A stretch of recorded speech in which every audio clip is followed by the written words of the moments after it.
वेद ने मासूमियत से हाँ में सिर हिला दिया। वन्या उसे अपने सीने में छिपाकर उसके पेट को सहलाते हुए उसे सुलाने लगी। यच्छित रूम में अकेला था और वह गहरी नींद में भी था। तभी उसके कमरे में किसी आदमी की परछाई रूम के इंटर हुई और धीरे धीरे यच्छित की तरफ बढ़ने लगी। तब आ गया और कोई नहीं, यच्छित के डैडी अनिल जी थे, जो कमरे में आकर अपनी भावहीन आंखों से यच्छित को देखने लगे। वह जैसे ही यच्छित की तरफ कदम बढ़ाने लगे, कुछ सोचकर उसने कदम अपने आप ही वहीं रुक गए। वन्या रूम के दरवाजे के पास आ चुकी थी और अनिल जी को दूर से ही यच्छित को देखते हुए देख रही थी। आज मौका था उसके पास ये जानने का कि उसके बीच ऐसा रिश्ता क्या है, क्यों एक बाप और बेटे एक ही घर में एक दूसरे को नजरअंदाज करते हैं। वो अनिल जी की तरफ देखते हुए बोली, डैडी ऐसा क्या है जो एक पिता को अपने बेटे से मिलने से रोक रही है। अनिल जी एक गरज पलटकर वन्या को देखते हैं। उन्हें देखकर ऐसा लग रहा था कि उसकी आंखों के सामने उसने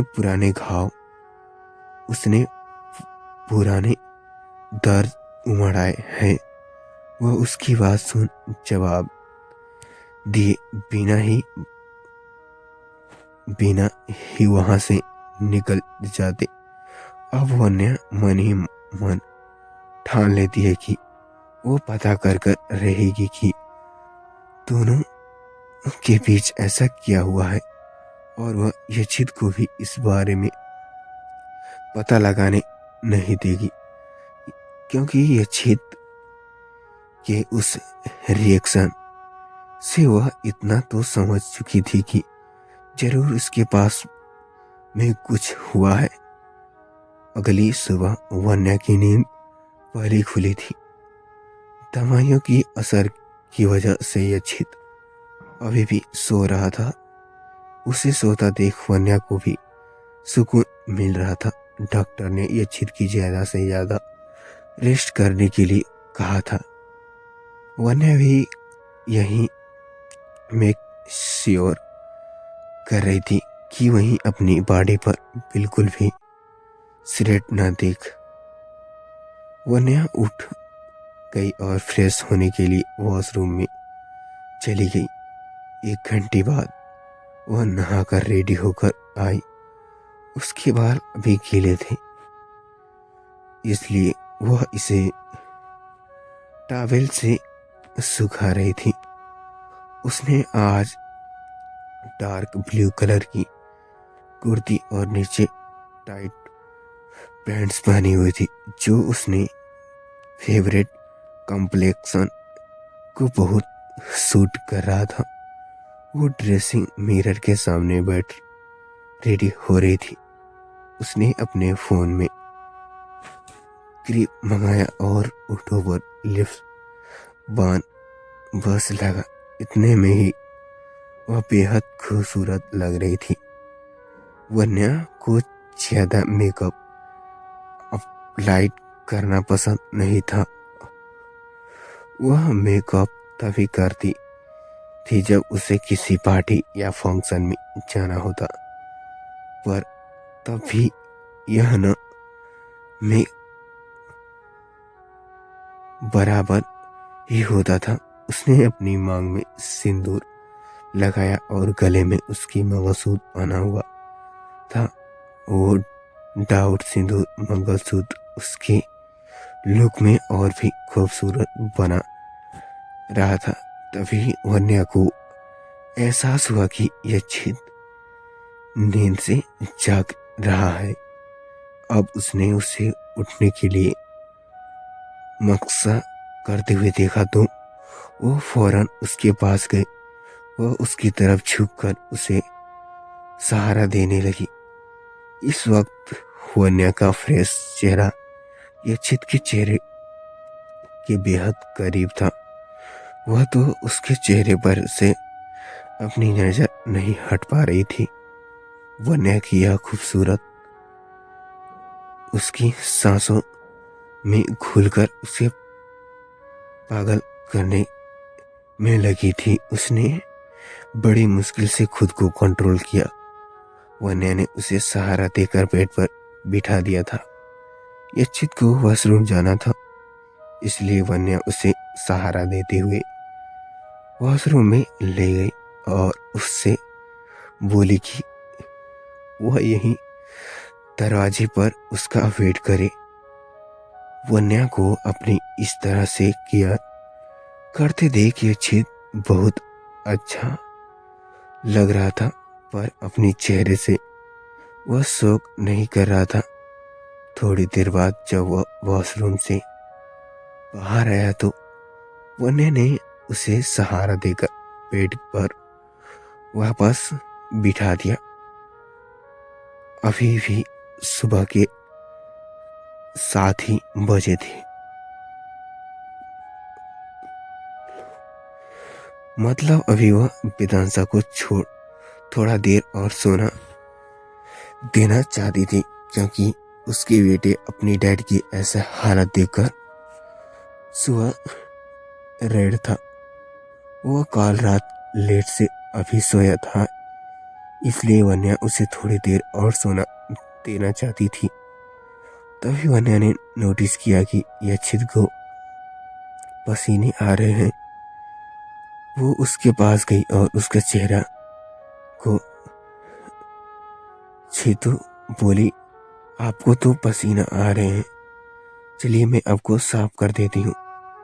यह कहती हुई वह उसे आहिस्ते से सहारा देते हुए वॉशरूम की तरफ ले जाती है। वहां एक चेयर में बिठाकर उसके शर्ट के बटन को एक एक करके निकालने लगती है। फिर एक गीले तौलिया से उसे साफ कर देती है। उसे साफ करते वक्त भी वन्या उसकी तरफ झुक गई थी। यह छीत अपनी आंख बंद करके बस वन्या की खूबसूरत को अपने सांसों में फील कर रहा था। उसे क्लीन करने के बाद वन्या वापस बेड पर ले आई। यक्षित को उसका शर्ट पहनाने में हेल्प किया और वेद के रूम की तरफ चली गई। यक्षित अपनी आंख बंद किए हुए बेड पर आराम से अपना पीठ टिकाकर लेटा हुआ था। तभी उसे कदमों की आहट हुई। वह आंख बंद किए हुए पहचान गया कि ये कौन है।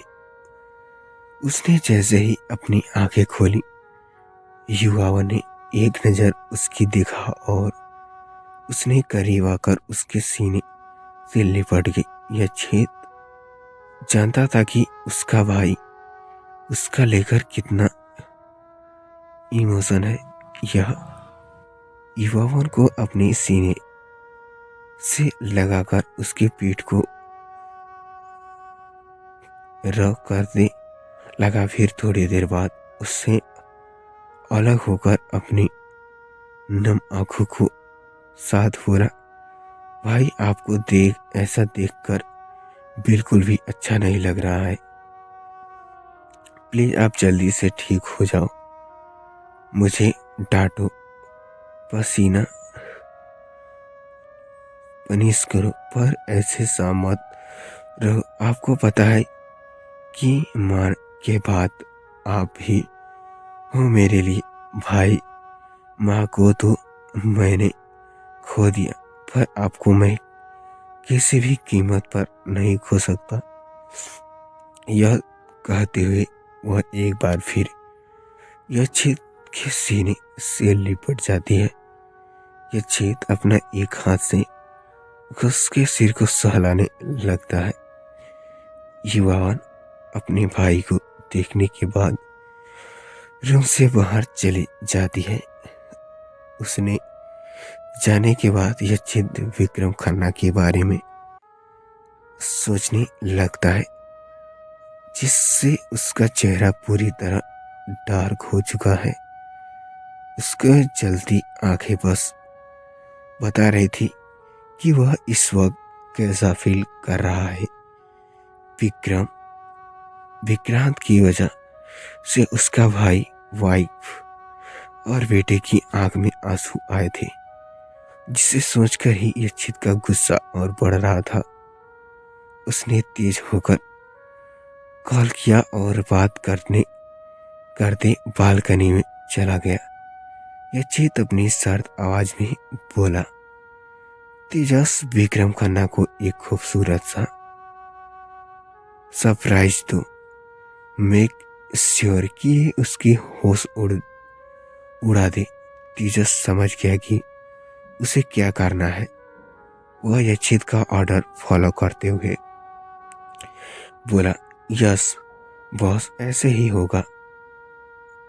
उसके बाद यक्षित तेजस को कुछ इंटरेक्टिव इंट्रैक्शन देता है और कॉल डिस्कनेक्ट कर देता है। तभी उसे अपने ऊपर किसी की नजर फील होती है, तो वह पीछे पलटता है तो देखता है कि यह वन्या है जो उसे ही घूर रही थी।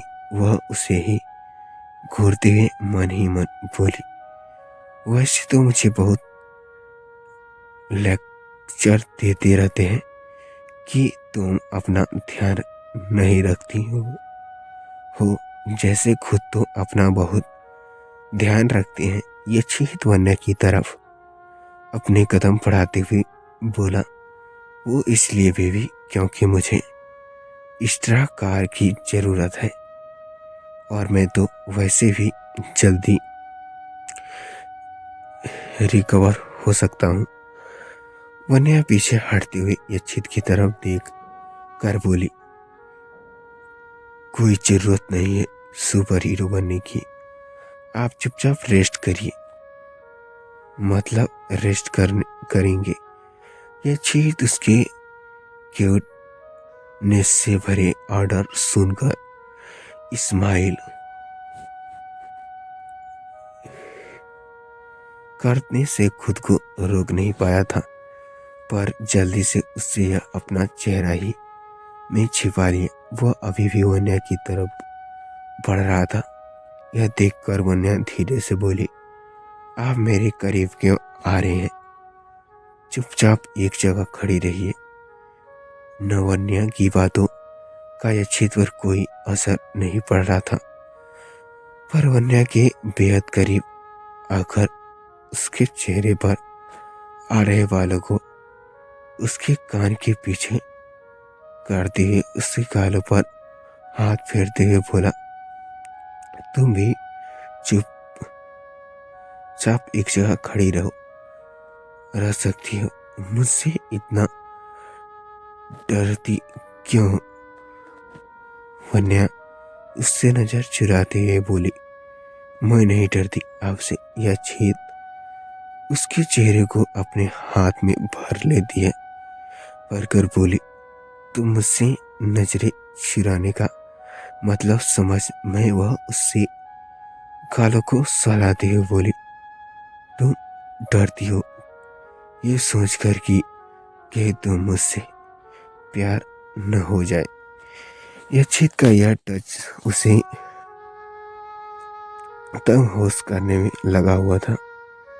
वह अपने होश संभालते हुए अपने लड़खड़ाती जुबान के साथ बोली, ये ऐसा कुछ भी नहीं है, आप बस अपना ये हाथ हटाइए। ये चित भी उसे ट्रिम करते हुए बोला, अगर न हटाई तो यहाँ कहते हुए वह वन्या की तरफ झुककर उसकी खूबसूरत में खोई हुई उसके सीने से लग जाती है।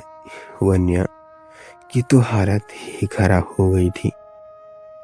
ये चित के इस तरह से करीब आते जाने से वह वन्या उसके सीने से लगी हुई थी। अपने ओठों पर उसकी कान के पास ले जाकर जानबूझकर उसके प्रवेश करने में के लिए बोली, अभी थोड़ा रिलैक्स करना हो, थोड़ा देर में मुझे ऑफिस के लिए भी निकलना है। यह चीत का इतना कहकर कि यह वन्या उसे खुद से आहिस्ते से अलग करती हुए किसी प्रोपेक्ट बीबी की तरह कहना शुरू किया, पागल हो गई हो आप, यह अपना दिमाग खराब हो गया है। पर मैंने डिसाइड कर लिया था कि जब तक अपना पूरी तरह ठीक नहीं हो जाते आप फिर नहीं जाएंगे। यह छेद उसके चेहरे की तरफ देखते हुए बोला, यह तुम्हारा ऑर्डर है। वन्या ने भी जोश जोश में कह दिया, हाँ ये मेरा ऑर्डर है। यह चेत उसके बेहद करीब आ गया, इतना कि दोनों अपने सांसों को एक दूसरे के चेहरे पर महसूस कर रहे थे। यह छेद इसी पोजीशन पर वन्या से बोला, लगता है अब तुम्हें मुझसे डर नहीं लग रहा है। तब जाकर वन्या को ये ध्यान आया कि वह जोश जोश में यच्छित राय सिंघानिया को ऑर्डर दे चुकी है। वह यच्छित ने अपने नजरें चुराते हुए बोली, सारी मुझे ध्यान नहीं। वन्या ने इतना ही कह रहा था कि यच्छित उसके ओठों पर अपनी उंगलियां रख बोला, मुझे तुम्हारा ये अंदाजा पसंद आया। अब वन्या को शर्म आने लगी क्योंकि यच्छित अभी उसके बेहद करीब था। वह उसके तेज हो चुके धड़कने को महसूस करने ही बता सकता था कि वह कितना घबरा रही है। वह यच्छित से आहिस्ते से अलग होते हुए बोली, मुझे बहुत काम।